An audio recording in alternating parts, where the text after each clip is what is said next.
नमस्कार दोस्तों, इस हफ्ते के वीकली वाणी के एपिसोड में आप सभी का बहुत बहुत स्वागत है। तो आइए चलते हैं, जानते हैं इस हफ्ते के कुछ मेजर न्यूज़, इवेंट्स और ट्रिगर्स के बारे में। तो दोस्तों यहाँ पे आप देख पा रहे हैं कि पतंजलि ग्रुप ने अपने कुछ फाइनेंशियल्स को डिस्क्लोज किया है। इस न्यूज़ रिपोर्ट का एक जो की पॉइंट या इसकी खास बात है, यहाँ पे ऐसा हिंट किया गया है कि बहुत जल्द जो है वो पतंजलि आयुर्वेद का IPO मार्केट में आ सकता है। तो आप यहाँ पे पढ़ सकते हैं कि पतंजलि आयुर्वेद जो है वो बहुत जल्द लिस्ट हो सकता है। इसके अलावा दोस्तों जो रुचि सोया है, जो कि पतंजलि ग्रुप का एक हिस्सा है, उसका एक FPO आ सकता है जिसका DRHP सेबी के साथ ऑलरेडी फाइल कर दिया गया है। और दोस्तों यहाँ पे पतंजलि जो ग्रुप है उसके फाइनेंशियल्स को यहाँ पे बताया गया है। अगर आप अनलिस्टेड कंपनीज के फाइनेंशियल्स में इंटरेस्टेड हैं तो यहाँ पे आप देख सकते हैं कि पतंजलि ग्रुप का जो टोटल टर्नओवर है वो 30,000 करोड़ है। और यहाँ पे सेगमेंट वाइज जो है डिटेल्स दी गई हैं कि इनके जो अलग सेगमेंट्स हैं, जैसे पतंजलि नेचुरल बिस्किट्स, उनका कितना टर्नओवर है, या दिव्य फार्मेसी का कितना टर्नओवर है। तो अगर आप इसके अंदर इंटरेस्टेड हैं, पतंजलि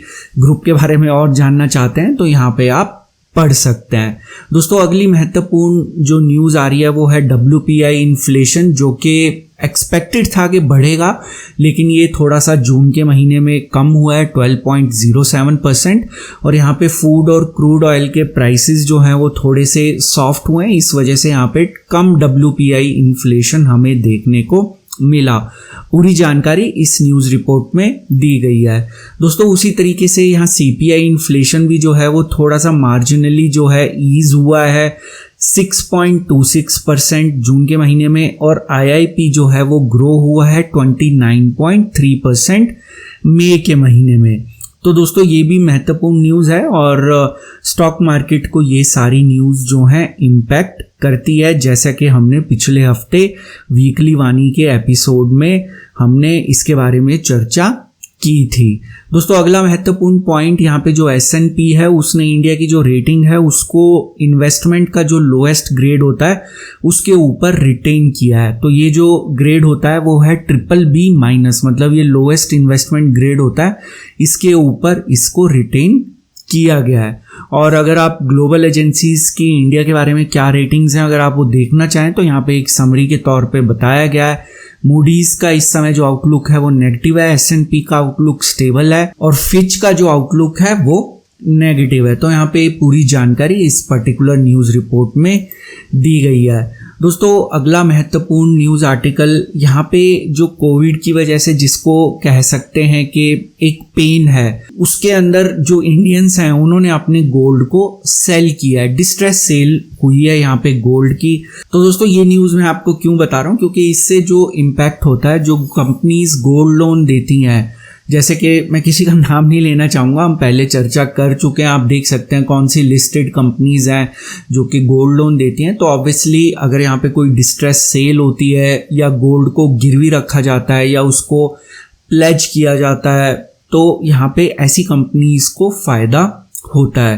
तो आप इस न्यूज़ आर्टिकल को पढ़ सकते हैं, इसके अंदर इसका कारण भी बताया गया है, काफ़ी इंटरेस्टिंग न्यूज़ आर्टिकल है। तो इससे जो गोल्ड लैंडिंग कंपनीज हैं उनको यहाँ पे बेनिफिट मिल सकता है। दोस्तों यहाँ पे अगला जो महत्वपूर्ण पॉइंट है, यहाँ पे जो शार्प रैली हमें देखने को मिली है स्टॉक मार्केट में, उसमें जो इन्वेस्टर्स कौन से म्यूचुअल फंड्स में निवेश कर रहे हैं, तो यहाँ पे सारे की नंबर्स बताए गए हैं। लेकिन यहाँ पे इस न्यूज़ रिपोर्ट के अंदर जो एक खास बात है कि हमें हमेशा ये जानने की जिज्ञासा रहती है कि कहाँ पे सबसे ज़्यादा निवेश हो रहा है। तो बेसिकली यहाँ मिड कैप के अंदर 1729 करोड़ का निवेश किया गया, जो सेक्टर और थीमेटिक फंड्स हैं उनके अंदर 1207 करोड़ का निवेश किया गया, फ्लेक्सी कैप फंड्स जो हैं उसके अंदर 1087 करोड़ का निवेश किया गया, स्मॉल कैप के अंदर 705 करोड़ और लार्ज कैप के अंदर केवल 547 करोड़। तो बेसिकली ये हमें बताता है कि कौन से सेगमेंट के ऊपर इस समय निवेशक जो हैं वो बुलिश हैं। तो यहाँ पे मिड कैप जो है एक फेवरेट दिखाई दे रहा है। सेक्टर और थीमेटिक फंड्स, ऐसा निवेशकों को लगता है कि कुछ सेक्टर्स, कुछ थीम्स जो है आने वाले समय में अच्छा परफॉर्म कर सकती हैं। और इसके अलावा फ्लेक्सी कैप फंड्स के अंदर भी एक अच्छा खासा निवेश देखने को मिला। और लार्ज कैप के ऊपर जो निवेशक हैं वो बहुत ज़्यादा, जिसको कह लीजिए कि बुलिश नहीं है। दोस्तों अगली न्यूज़ के ऊपर चलते हैं, इसकी चर्चा हम पहले भी कर चुके हैं। यहाँ पे वोडाफोन आइडिया के अगर आप निवेशक हैं तो इनके पास जो ऑप्शंस हैं वो बहुत ज़्यादा लिमिटेड हैं, और यहाँ पे इस न्यूज़ रिपोर्ट के अंदर इनका पूरा फाइनेंशियल एनालिसिस किया गया है, जहाँ पे ये बताया गया है कि आने वाले समय में जो इनका लिक्विडिटी चैलेंज है, मतलब इनको जो पैसा देना है, AGR की पेमेंट करनी है, स्पेक्ट्रम इंस्टॉलमेंट देनी है या डेट रीपेमेंट करना है, और यहाँ पे कितना कैश शॉर्टफॉल है, तो ये पूरा एक समरी के तौर पे यहाँ बताया गया है। 23,400 करोड़ का यहाँ पे हमें कैश शॉर्टफॉल देखने को मिल रहा है, जैसा कि आप अपनी स्क्रीन पे देख सकते हैं, और इसका सोर्स भी यहाँ पे बताया गया है। और यहाँ पे ये पैसा कहाँ से आएगा और ये कितना शॉर्टफॉल है, ये पूरी जानकारी इस न्यूज़ रिपोर्ट में दी गई है। और अगर आप वोडाफोन आइडिया के निवेशक हैं तो आपको यहाँ पे सावधान होने की ज़रूरत है। तो दोस्तों यहाँ पे जो वोडाफोन आइडिया है उनके लिए कुछ अच्छी खबर नहीं आ रही है। यहाँ पे आप देख सकते हैं कि अप्रैल के महीने में वोडाफोन आइडिया वी ने अपने कस्टमर्स को लूज़ किया नेट बेसिस के ऊपर, तो ये भी एक अच्छी खबर नहीं है। दोस्तों चलते हैं अगली न्यूज़ के ऊपर। यहाँ पे जैसा कि आप देख सकते हैं कि RBI ने बार कर दिया है मास्टर कार्ड को नए कार्ड्स इशू करने के लिए। तो दोस्तों यहाँ पे कुछ डेटा स्टोरेज के रूल्स इशू किए गए थे RBI के द्वारा, जिसको मास्टर कार्ड ने फॉलो नहीं किया, और यहाँ पे जो पेमेंट सिस्टम का डेटा है उसकी स्टोरेज से संबंधित रूल्स थे जिनको फॉलो नहीं किया गया। इस वजह से मास्टर कार्ड को बार कर दिया गया है कि वो नए कार्ड्स इशू नहीं कर सकता। दोस्तों अब हम चलते हैं अगले न्यूज़ के ऊपर। तो यहाँ पे दोस्तों कुछ पॉजिटिव न्यूज़ आ रही हैं रियल एस्टेट सेक्टर से संबंधित। तो यहाँ पे बताया गया है कि किस तरीके से जो रियल एस्टेट सेक्टर है उसने कोविड-19 की सेकेंड वेव को बीट किया है। ऐसा माना जा रहा था कि जो रियल एस्टेट सेक्टर है वो नेगेटिवली इम्पैक्ट होगा कोविड-19 की सेकेंड वेव से। तो यहाँ पे अगर आप कुछ रिपोर्ट्स पढ़ेंगे तो आप पाएंगे कि कुछ शहरों के अंदर हो सकता है डिमांड में कमी हो, लेकिन दोस्तों वहाँ पे प्राइसेस कम नहीं हुए, और यहाँ पे आप पूरा डेटा देख सकते हैं कि किस तरीके से रियल एस्टेट सेक्टर, जिसके ऊपर सबसे ज़्यादा इम्पैक्ट होने की संभावना थी कोविड-19 की, उसने इस पर्टिकुलर जो कोविड-19 की सेकेंड वेव को किस तरीके से बीट किया। दोस्तों अगली न्यूज़ भी यहाँ पे हाउसिंग मार्केट से संबंधित है, और आप यहाँ पे देख सकते हैं कि किस तरीके से रिकवरी की जा रही है। तो दोस्तों हमारा जो व्यू है रियल एस्टेट सेक्टर के ऊपर, अप्रैल के महीने में मैंने एक वीडियो शेयर किया था जहाँ पे मैंने आपको बताया था कि रियल एस्टेट नेक्स्ट मल्टीबैगर हो सकता है। तो बड़े प्लेयर्स जो हैं, जब भी इस तरह की पॉजिटिव न्यूज़ आने वाली होती हैं या कुछ रिकवरी होने वाली होती है, तो वहाँ पे पहले ही बाइंग शुरू हो जाती है। ऐसा ही कुछ अप्रैल में हो रहा था।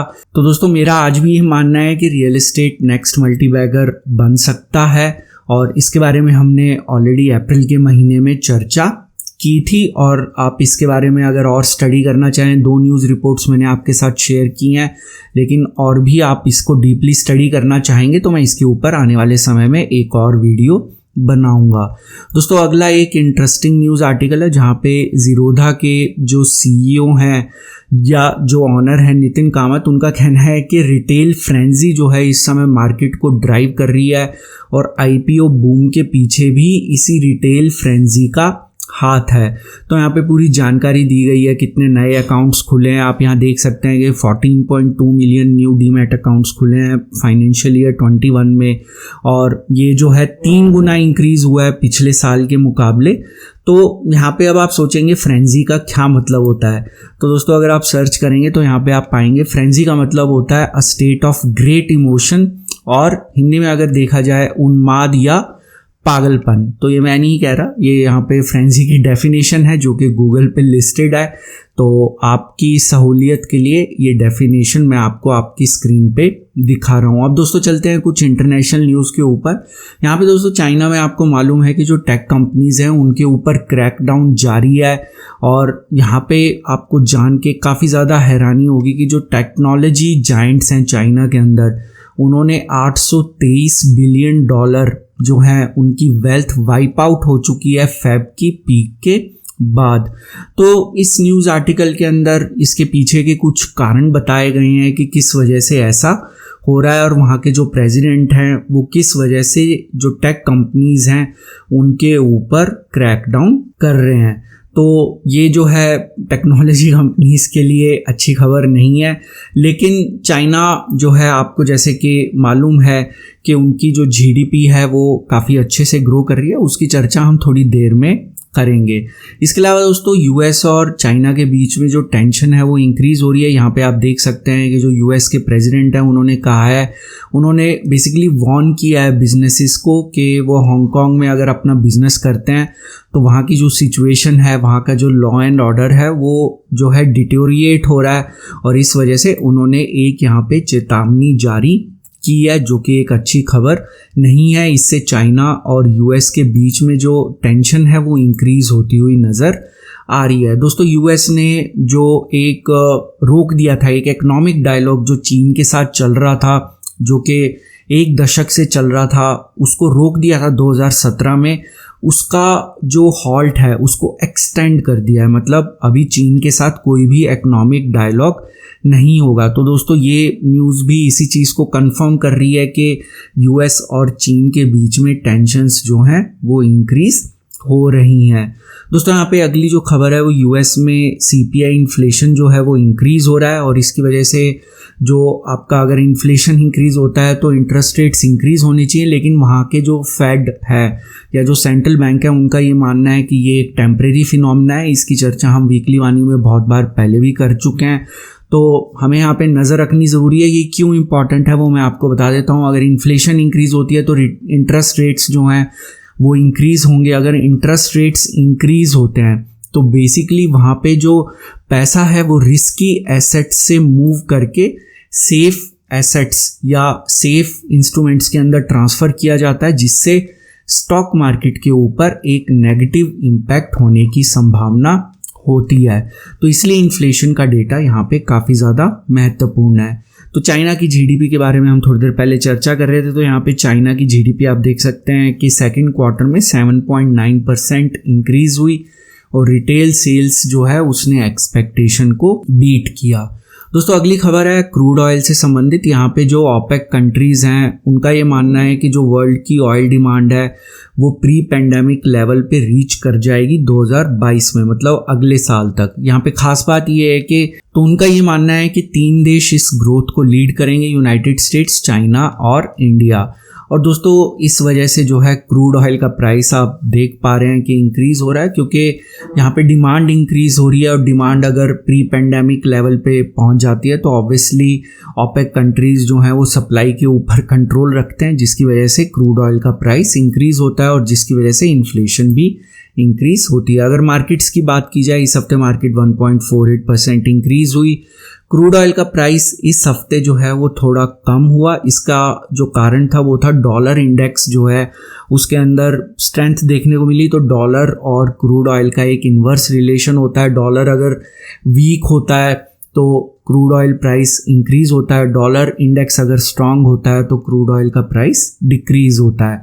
तो दोस्तों यहाँ पे जो टॉप ओपेक सप्लायर्स हैं उनके बीच में कुछ अनबन चल रही थी, जिसकी चर्चा हमने पहले वाली वीकली वाणी में भी की थी, लेकिन अब वो उनके बीच में आपस में कुछ सहमति बनती हुई दिखाई दे रही है और यहाँ पे थोड़ी सी सप्लाई जो है उसका क्या होगा वो आने वाले समय में थोड़ी अनसर्टन है। लेकिन यूएस की जो सप्लाईज़ हैं वो कम हो रही हैं, इसकी वजह से क्रूड ऑयल का प्राइस जो है ऊपर की तरफ जा रहा है और इसके ऊपर की तरफ जाने की संभावना पूरी बरकरार है। दोस्तों गोल्ड की जहाँ तक बात की जाए, गोल्ड स्ट्रेंथ दिखा रहा है वीक ऑन वीक बेसिस के ऊपर और हमारा व्यू जो है गोल्ड के प्रति पॉजिटिव है कि गोल्ड स्ट्रांग रहने की संभावना है। दोस्तों मेजर इवेंट्स की बात की जाए, इस हफ्ते कोई भी मेजर इवेंट नहीं है, लेकिन बुधवार 21 जुलाई को मार्केट बंद रहेगी ईद के अवसर के ऊपर। तो दोस्तों मार्केट अगर बंद रहेगी तो अगर आप ऑप्शन बायर हैं तो आपके लिए एक बुरी खबर है, क्योंकि यहाँ पे जो प्रीमियम डीके है वो बहुत ज़्यादा हाई हो जाता है। तो इस चीज़ का आप ध्यान रखिएगा कि बुधवार को मार्केट बंद रहेगी। तो दोस्तों ये था इस हफ्ते का वीकली वाणी। मुझे उम्मीद है कि आपको पसंद आया होगा। मैंने सभी मेजर इवेंट्स ट्रिगर या जिनको कह लीजिए न्यूज़ को कवर करने की कोशिश करी। और अगर आपको ये वीडियो पसंद आया तो वीडियो को आप लाइक ज़रूर करिए। आने वाले समय में अगर आप इसी तरह जानकारी से भरपूर और ज्ञानवर्धक वीडियोस देखना चाहते हैं तो चैनल को ज़रूर सब्सक्राइब करिए। सब्सक्राइब की ऑप्शन इस समय आपकी स्क्रीन पे विजिबल है। आप नीचे दिखाए गए लाल रंग के सब्सक्राइब बटन को भी दबा सकते हैं। उसके साथ दिखाए गए बेल आइकन को क्लिक करना मत भूलिएगा, ताकि जब भी कोई नया वीडियो अपलोड हो उसकी नोटिफिकेशन तुरंत आपको अपनी ऐप या ईमेल के ऊपर मिल जाए। दोस्तों इस वीडियो का एक डिस्क्लेमर भी है जो कि आपको अपनी स्क्रीन पे दिख रहा होगा। ये वीडियो मैंने सिर्फ एक एजुकेशन, लर्निंग और इन्फॉर्मेशन के पॉइंट ऑफ व्यू से बनाया था। यहाँ पे मेरी आपको कोई सजेशन, सलाह या राय नहीं है कि आप किसी भी स्टॉक या इंडेक्स में बाय, सेल या होल्ड की पोजीशन बनाएं। किसी भी निवेश या ट्रेड से पहले अपने फाइनेंशियल प्लानर या इन्वेस्टमेंट एडवाइजर की सलाह ज़रूर ले लें। तो दोस्तों आज का वीडियो देखने के लिए बहुत बहुत शुक्रिया। हम फिर मिलेंगे अगले वीडियो में एक नई जानकारी के साथ, एक नई सीख के साथ, एक नई लर्निंग के साथ। तब तक आप अपना ध्यान रखें।